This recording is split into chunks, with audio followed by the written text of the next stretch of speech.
Coordination chemistry में ऐसे सारे कंपाउंड्स पढ़ेंगे जिसमें कोऑर्डिनेट बॉन्ड्स पाए जाते हैं, ठीक है। जैसे आपने एग्जांपल देखा होगा Cu NH3 का होल 4 है ना, SO4, सबने नाम सुना हुआ बेटा इसका, ये कॉपर अमीन सल्फेट है ना।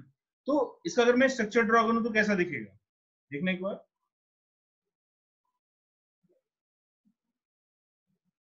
एक मिनट में ग्रुप में मैसेज डाल देता हूँ, ये लोग कुछ भी नाम से ज्वाइन कर रहे हैं ना।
ये इरेज करो, कौन लिख रहा है ये डिस्प्ले पे, किसने लिखा इरेज करो ये?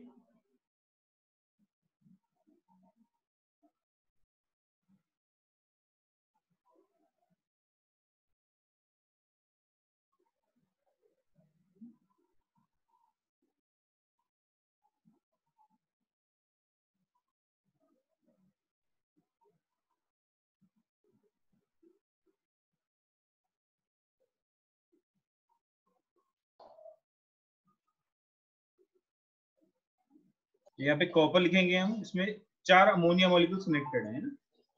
तो होता क्या है बेसिकली, अमोनिया में जो नाइट्रोजन पे लोन पेयर होता है वो कॉपर से कोऑर्डिनेट बॉन्ड बनाते हैं, ठीक है। जो नाइट्रोजन का लोन पेयर है वो कॉपर से कोऑर्डिनेट बॉन्ड बनाता है। सिमिलरली यहाँ पे जो लोन पेयर है वो कोऑर्डिनेट बॉन्ड बनाएगा, और यहाँ पे जो लोन पेयर है वो कोऑर्डिनेट बॉन्ड बनाएगा। इस टाइप से होता है। इसके ऊपर 2+ आता है और बाहर होता है SO4 माइनस माइनस, ठीक है। तो इस तरीके से हम कॉपर अमीन सल्फेट को लिख सकते हैं, ठीक है।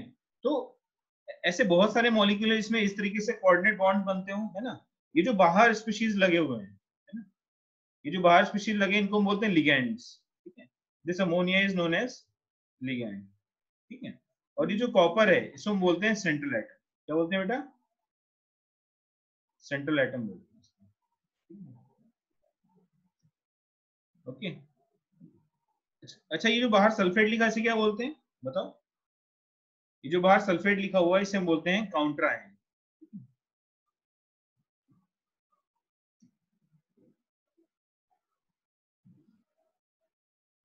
This is called counter ion. तो ऐसे बहुत सारे मॉलिक्यूल्स हैं बॉडी में भी पाए जाते हैं, जैसे एक सबसे अच्छा एग्जांपल है हीमोग्लोबिन, है ना। तो या इसका मैं स्ट्रक्चर नहीं ड्रॉ कर रहा हूँ, काफी कॉम्प्लेक्स स्ट्रक्चर होता है, बट मैं सिर्फ ऐसे एग्जांपल के तौर पे लिख रहा हूँ, ठीक है। कुछ और एग्जांपल है कोऑर्डिनेट कंपाउंड्स के, जैसे हीमोग्लोबिन हो गया। हीमोग्लोबिन जो होता है it's a coordination compound of iron, it's a coordination compound of iron, ठीक है। दूसरा एग्जांपल हो गया विटामिन B12, है ना, जिसे विटामिन बी कॉम्प्लेक्स भी बोलते हैं। It is also known as cyanocobalamin. ये जो साइनोकोबालामीन है it is a complex of, या it is a compound, coordination compound of cobalt. It is a coordination compound of cobalt.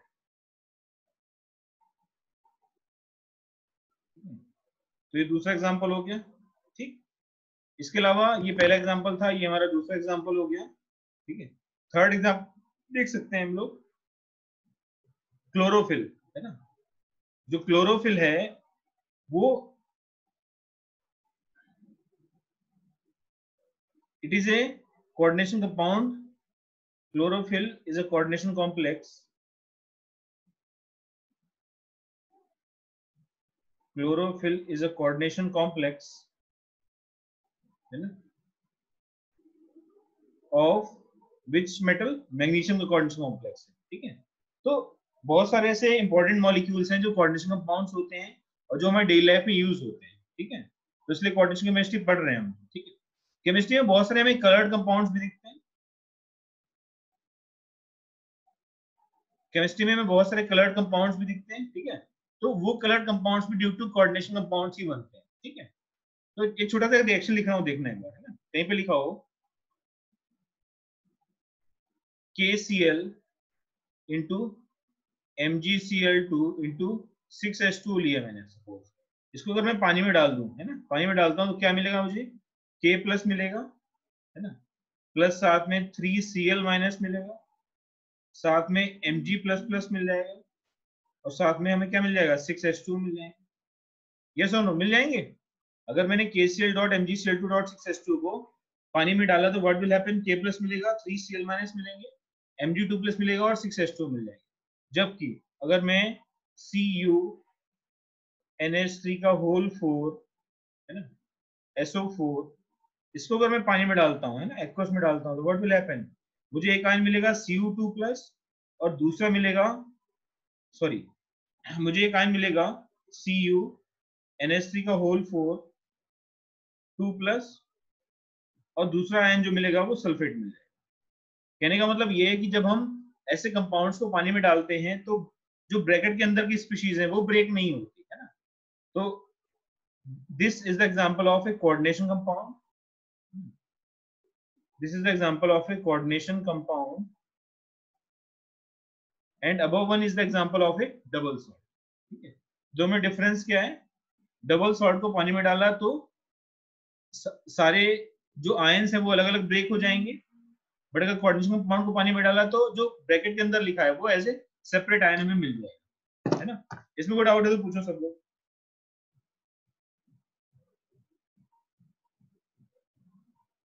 Sir हाँ बोलो बेटा। वो कोऑर्डिनेट कंपाउंड्स वाटर में break नहीं होते क्या? कोऑर्डिनेट कंपाउंड्स वाटर में ब्रेक नहीं होते क्या? ब्रेक होते हैं ना, बट उनका जो ब्रेक होने का ढंग है वो डिफरेंट।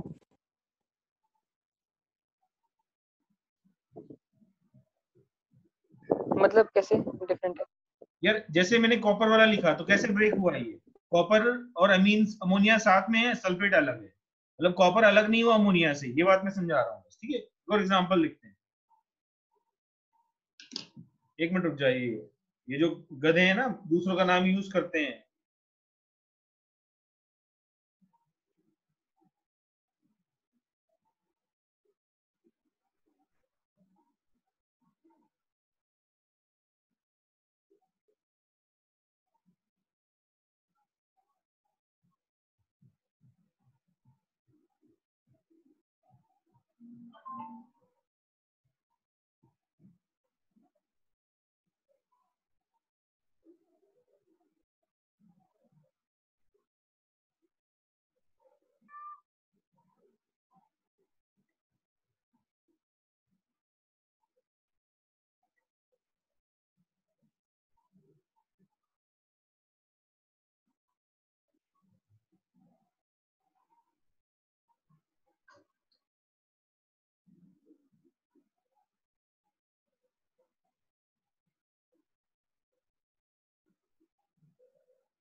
एग्जांपल देखो एक और, है ना, जैसे कहीं पर लिखो K4FeCN6, इसका नाम जानता है क्या होता है,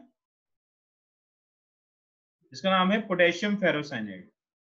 क्या नाम है बेटा इसका, पोटेशियम फेरोसाइनाइड। अगर इसको मैं पानी में डाल दूं तो व्हाट विल हैपन, अगर मैंने इसको वाटर में डाला तो मुझे 4 पोटेशियम आयंस मिलेंगे, और जो ब्रैकेट के अंदर है वो वैसे ही रहेगा, है ना, Fe रहेगा, Cn भी साथ में रहेगा, 6 रहेगा, और बाहर क्या आ जाएगा, बाहर हो जाएगा 4 माइनस में।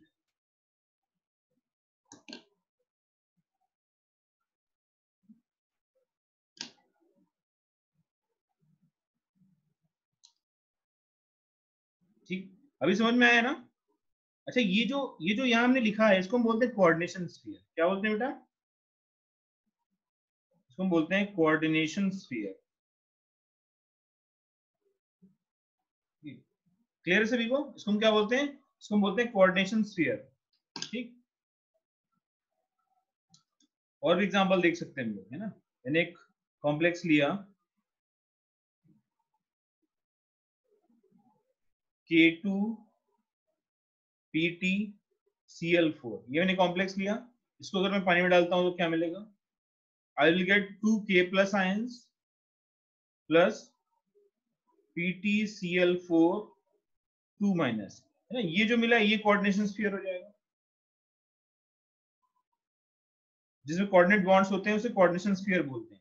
और ये जो बाहर लिखा है ये हमारा काउंटर आयन, ठीक है ना। क्लियर है सभी को? इतना नोट कर लो, चाहे तो नोट करो सब लोग। ये एग्जांपल जरूर नोट कर लो। ये हीमोग्लोबिन जो कोऑर्डिनेट कंपाउंड है ना, Fe का।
Third point explain please.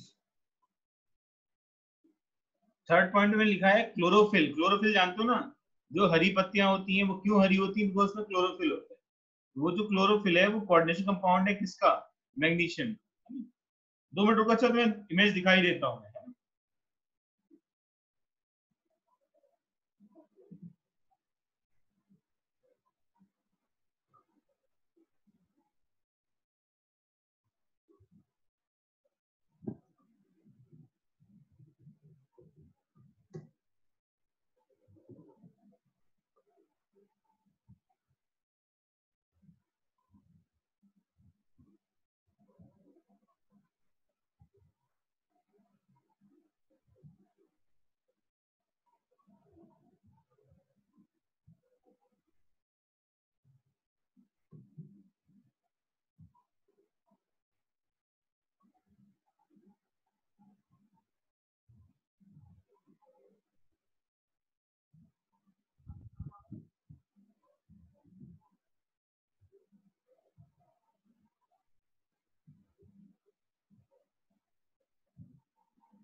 देखो मैं यहाँ पे पेस्ट कर रहा हूँ इमेज, है ना, देखना। ये इमेज दिख रही है बेटा सबको? सारे बच्चे देख पा रहे हैं? तो यहाँ पे ये जो मैग्नीशियम रखा हुआ है ना, ये मैग्नीशियम सेंटर पे, ये जो है वो सेंट्रल एटम होता है ना। बाकी जो बड़ी बड़ी चेन्स है वो बाहर दिख नहीं सकती। ये जो मॉलिक्यूल मैं दिखा रहा हूँ ये बेसिकली क्या है, ये क्लोरोफिल है। क्लियर है सभी को? एक बार मैं तुम्हें हीमोग्लोबिन भी दिखाता हूँ, 1 सेकेंड, है ना। तो ये इतने भयानक से मॉलिक्यूल इसलिए स्ट्रक्चर नहीं बताता मैं, है ना। बट आप जब ग्रेजुएशन में जाओगे तो पढ़ोगे, अगर केमिस्ट्री लिया आपने सब्जेक्ट।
ठीक है, ये जो मैंने स्ट्रक्चर पेस्ट किया ये बेसिकली हीमोग्लोबिन का स्ट्रक्चर है। ठीक है, ये भी बहुत भयानक सा स्ट्रक्चर है, बट नीचे क्या बैठा हुआ है, आयरन 2 स्टेट में बैठा हुआ है। ठीक है, क्लियर है सभी को? ये स्ट्रक्चर बनाने नहीं, बस आपके रेफरेंस के लिए बता दिए। ठीक है, दिस इज योर हीमोग्लोबिन।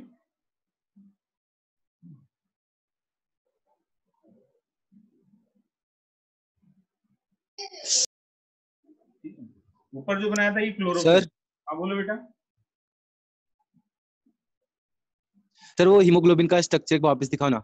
हाँ देखो, सर उसमें Fe पे वो जो डबल डैश क्या है? वो ऑक्सीजन स्टेट है +2। ठीक है, ये जो 2 लिखा है ये बेसिकली ऑक्सीडेशन स्टेट। ठीक है, समझ गया ना? हाँ सर। 2+ स्टेट।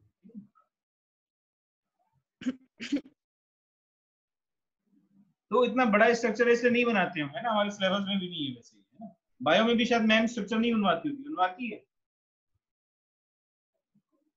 तो बायो में सिर्फ ये बोलते हैं हीमोग्लोबिन है, ऑक्सीजन कैरियर है, बट ये नहीं बोलते कि हाँ स्ट्रक्चर ऐसा होगा, ऐसे बॉन्ड्स होंगे। ठीक है, उसके बाद जो नया टॉपिक है वो है कुछ important terminology, some important terminologies.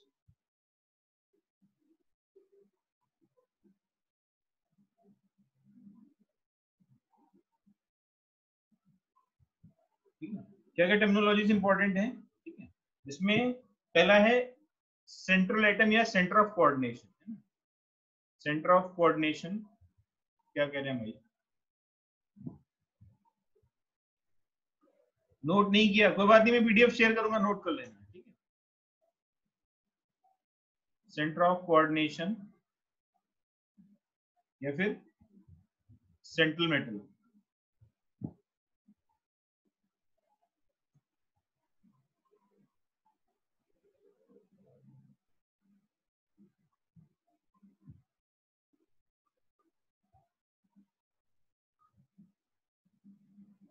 ठीक है, तो सेंट्रल मेटल क्या होता है? जैसे मैंने कोई कॉम्प्लेक्स लिखा, जैसे हीमोग्लोबिन देख लो, इसमें जो सेंट्रल मेटल है वो क्या है? आयरन है ना। क्लोरोफिल देख लो, इसमें सेंट्रल मेटल क्या है? मैग्नीशियम है। ठीक है, ऊपर मैंने जो एग्जांपल लिखे थे इसमें सेंट्रल मेटल क्या होगा? प्लेटिनम होगा। जहां हम लिख सकते हैं यहाँ पे जो सेंट्रल मेटल होगा, ठीक है, वो कौन कौन से हो जाएंगे? यहाँ प्लेटिनम हो जाएगा, ऊपर क्या था? ऊपर Fe था, उससे ऊपर क्या हो जाएगा? कॉपर हो जाएगा। ठीक है, तो बड़े ब्रैकेट में जो मेटल लिखते हैं उसे क्या बोलते हैं हम लोग? सेंट्रल मेटल को। लिख सकते हैं यहाँ पे द कैटायन और neutral atom to which, definition लिख लेते हैं, द कैटायन और neutral atom to which one or more ligands are connected, one or more ligands are connected,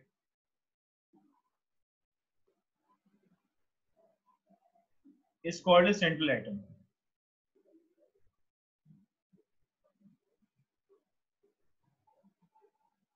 ठीक, एग्जाम्पल लिख सकते हो आप लोग. एक न्यूट्रल कॉम्प्लेक्स देते हैं NiCO का होल फ्लोर है ना, इसे निकल कार्बोनिल कॉम्प्लेक्स बोलते हैं. इसमें सेंट्रल मेटल क्या हो जाएगा, बोलो. सेंट्रल एटम विल बी, बताओ, निकल. क्यों? क्योंकि निकल से यहाँ पे कोऑर्डिनेट बॉन्ड बनना है किसके, कार्बन मोनोऑक्साइड के. तो C डबल बॉन्ड O है और यहाँ पे क्या है, कोऑर्डिनेट बॉन्ड बन रहे हैं. ऐसे C डबल बॉन्ड O है, यहाँ कोऑर्डिनेट बॉन्ड बन रहा है. C डबल बॉन्ड O है, यहाँ कोऑर्डिनेट बॉन्ड बन रहा है. और C डबल बॉन्ड O है, यहाँ कोऑर्डिनेट बॉन्ड. तो ये हमारा NiCO का होल कॉम्प्लेक्स. ये जो बाहर लिखे ये हमारे लिगेंड्स हो गए. दिस CO इज लिगेंड और जो सेंटर में लिखा है वो सेंट्रल एटम. सेकंड जो टाइप है वो लिगेंड्स की है. सेकंड वैरायटी लिगेंड्स क्या होते हैं बेटा? लिगेंड जो होंगे वो ऐसी स्पीशीज होंगे जो या तो निगेटिवली चार्ज हो या फिर न्यूट्रल हो, या कभी कभी पॉजिटिवली चार्ज भी हो सकते हैं, डिपेंड करता है कॉम्प्लेक्स कैसा है. ठीक है. ये जो लिगेंड्स है जनरली इनके अंदर बिहेवियर कैसा होगा, इलेक्ट्रॉन पेयर देने का. तो हम ऐसा बोल सकते हैं ये जो लिगेंड्स होंगे वो एज ए लुईस बेस भी एक्ट करेंगे. और जो हमारा सेंट्रल एटम था वो कैसे एक्ट करेगा, it will act as a Lewis acid. Clear है ना? देख लेते हैं एक बार लिगेंड्स के बारे में. एनी एटम और molecule which can donate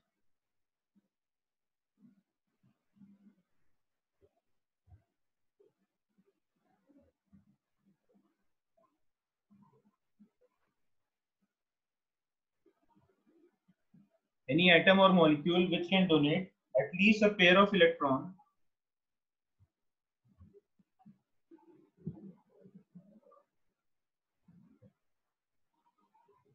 an atom or molecule which can donate at least a pair of electrons to the central atom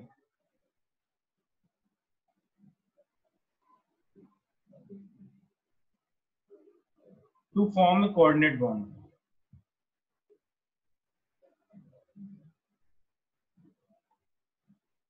To form a coordinate bond is called a ligand.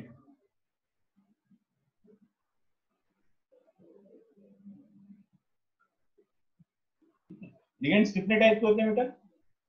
तो based on ligand कितने coordinate bond बनाने में सक्षम है, हम उसे या तो मोनोडेंटेड बोलते हैं या फिर पॉलीडेंटेड बोलते हैं. तो बेस्ड ऑन टेंडेंसी